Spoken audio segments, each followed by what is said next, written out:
Hello everyone. I'm going to apologize right now for the video quality. I am using an iPhone that is a little older, so it's going to be a little bad, but I just wanted to touch base with everyone about the issue that we consistently have with an iPhone 6, iPhone 6 Plus.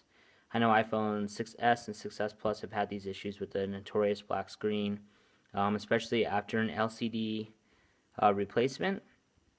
So I had done an LCD replacement on this phone and ran into the same sort of issue. So I looked up, a ton of videos, probably like you guys have, and this is what I found. One of the first and most important things is you need to just make sure that you've done your typical reset. So your home button here on the side, or your power button here on the side, and your home button together, and hold them until you see your Apple logo reappear. And if it doesn't reappear, obviously it didn't work. But there are reports where some people have held it for 10 seconds and some people have held it longer than 3 minutes. So it's really hard to say, but if you did it for 3 minutes, obviously, in my opinion, it hasn't worked. The other one is you hit your power button here on the side, you hold it down, count to three.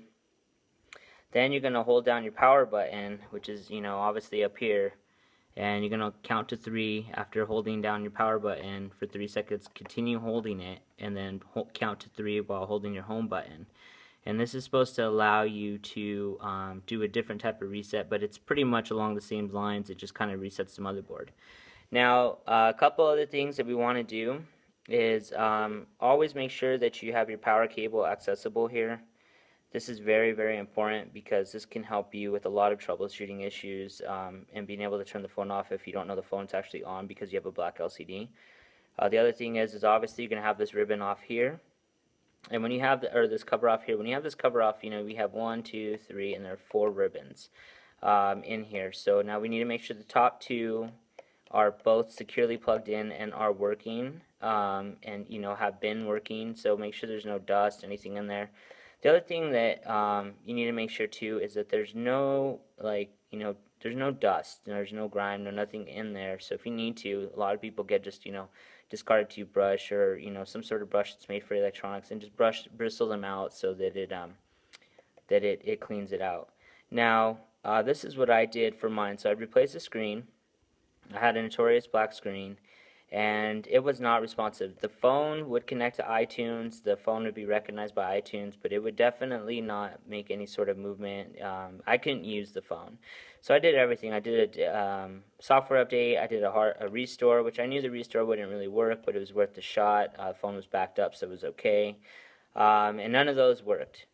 Now, what I ended up doing was I took off the actual screen itself completely. I undid the battery here, so you come over here, you can undo the battery here. So the battery is disconnected. Sorry, I'm trying to prop the phone while holding another phone. Battery's disconnected here, so you can see that. Now what I did was with this completely disconnected, I held the power button down over here, and I held it down for 10 seconds.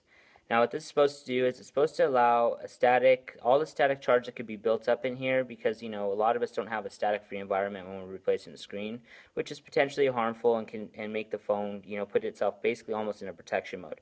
So hold this, disconnect all these ribbons in here, disconnect your power over here, hold down your power button for 10 seconds.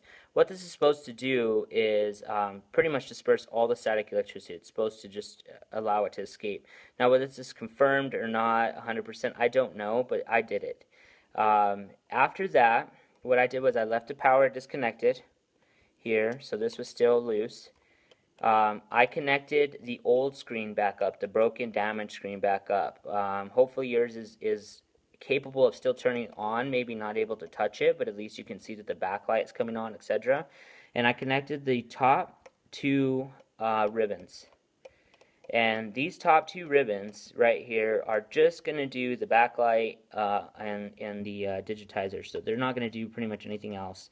And you're not going to be able to touch the screen, you're not going to be able to utilize it. Obviously, you need to connect all the other ribbons and make sure that everything is connected correctly. And but once you do that, connect these top two ribbons up at the very top there.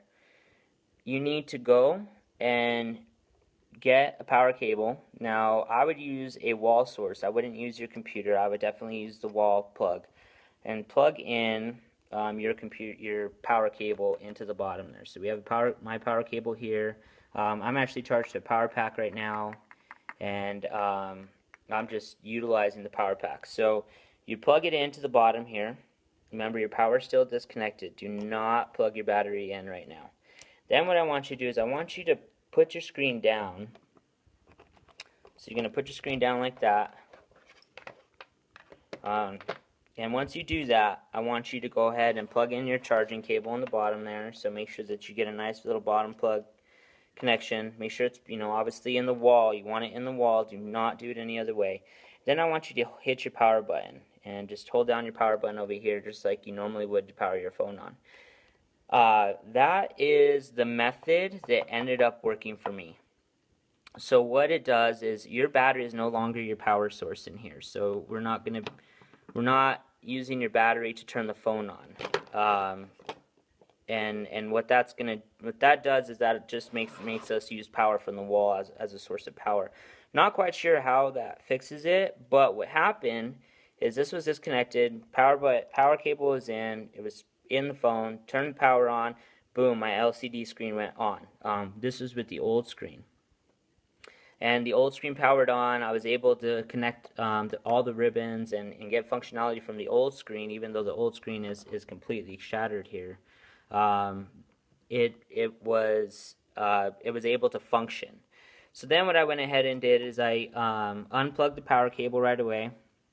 After I figured out that turned it back on, I unplugged the power cable, and I left the battery disconnected, and I disconnected those two ribbons from the old screen, and I reconnected my two ribbons from the new screen only, not the other two that are in there. So don't connect the other two in there. You have 1, 2, then you have your other three, or I'm sorry, there's, I believe, 2 other ribbons, yes. And those 2 other ribbons, do not connect them back. And what you want to do is you want to go ahead and do the same thing. So make sure your battery is still not connected. Then get your power cable, plug it into the bottom, and I want you to go ahead and put the new screen down and then power the phone on again the same way and see if that screen comes on this time. If that screen comes on, you have fixed your issue.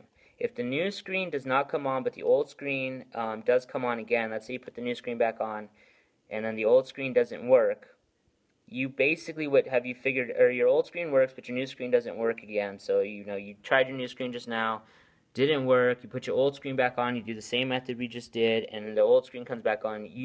Somehow your screen is faulty, your new one, whether there's a faulty digitizer, there's some feedback coming from the actual screen, so maybe improper grounds or something of that sort. Your flex cable could be damaged, and could have been damaged somehow during installation. It could have been damaged, from manufacturer, whoever gave it to you, whatever, but you could have some sort of damage there. Then you definitely know you have a screen issue. So what you can do then is you can eliminate the fact that it's pretty much anything else. If any of you still have troubles after that, I think it's pretty fair to say you either got this long screw that's right here, you screwed it in too hard, or there's damage to your motherboard. There might have been some moisture or something underneath here, which can happen if you take your phone in the shower or something. And not necessarily in the shower, but the humidity from the shower gets in there and can build up over time and cause basically it to ground to the body itself. So there's numerous things, but just keep an eye on that. If any of you guys have any questions, I do check my stuff pretty often, so you're more than welcome to ask me anything. If there's anything unclear that you don't know, I'll be more than willing to help you. Make sure that when you put all your stuff back on, make sure you do this first, then you reconnect your power, then you do your functionality test, and then once make sure it works, then just put your pieces back on over this, and then go ahead and put it back together. If you like this, please go ahead. If you have any negative comments or any confusion, please just go ahead and comment on there. I'd love to hear it. This way I know what to do a little bit better. I do apologize in advance for the shaking of the screen. I don't have my mobility on me right now to do the recording in a nice, vibration-free environment, so that's kind of troublesome, I know. But any other thing that you need help with, just go ahead and ask. But a lot of the time, this is what you can do. And instead of having to do a million searches, just watch this video. Thank you guys. Have a nice one.